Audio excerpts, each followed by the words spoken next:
Landsleikinn. Takk fyrir það. Hérst þetta góða 10 mínútur.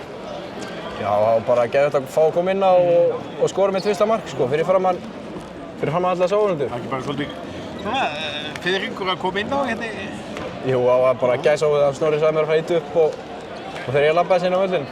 Var það svona, reiknar þú með því að fá tækifæri í þessum leik eða þú myndir kannski setja alveg leikinn út? Að með hvernig leikurinn þróaði, skilu, þá bjóst ég alveg við að koma inn á í lokin og ætlaði bara að nýta mínútur sem ég fengi. Og tók óhræddur hérna fyrsta skotið? Já, það er ekkert annað í boði. Snorri sagði mér að ég myndi ekki skjóta og væri ekki aftur valinn, þannig að það þurfti að kýla á þetta. Þannig að það þurfti bara að taka fyrsta séns? Já. Og hérna varnarlega í bakverðinum og svona, þetta bara Flott. Gekk bara vel? Já. Gaman að koma inn á hóp? Já, virkilega gaman að kynna strákanum og fara með þeim til Bosníu og kynna sér sæðis. Já, einmitt.